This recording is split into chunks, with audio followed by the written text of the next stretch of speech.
Hey guys, good afternoon sa ating lahat guys. Ito yung baha dito sa may Paiti, Laguna. Yan guys, ito pag yung dumaan kasi yung bagyo guys na cruising, ito yung lumubog. Halos ito po ay hindi madaanan po ng sasakyan, lalo pa yung mga mababang masasakyan guys. Hindi kaya siya ng hindi kaya siya ng dadaan dito guys. Kaya pati motor hindi kaya, lalo guys nung 3 to 4 days na talagang tuloy-tuloy yung ulan. Dito talaga guys, napakalalim dito ang baha. Kaya nakikita naman natin guys na talagang lalim ang tubig. Yan.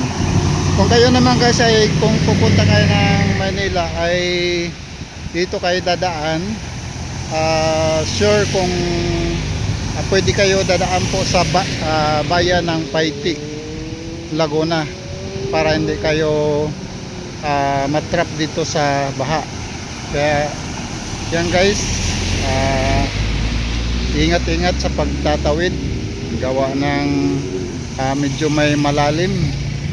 Ayun mga motor guys, talagang sa palaran sa pagtatawid. Yan.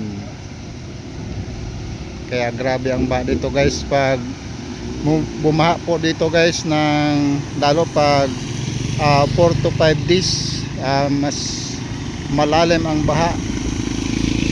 Yan. Ito yung highway ng Paiti, papunta ng Antipolo, Tanay. Yan. Mabitak dito ang daan guys ng highway. Kaya talagang ingat-ingat ang lahat guys sa pag-drive dahil mayroon siyang part na malalim. Ingat-ingat lang mga motorista. Yan guys.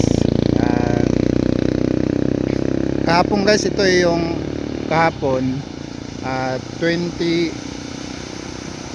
July 28, hindi ito madaanan ng sasakyan guys, gawa ng sobra ang taas ng tubig pa kahapon. Medyo ngayon guys bumaba na sa kaunti.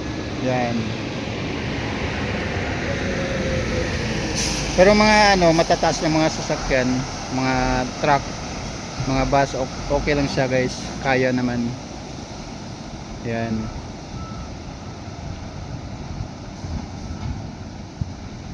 Thank you very much for watching. Don't forget to like, share, comment. God bless everyone.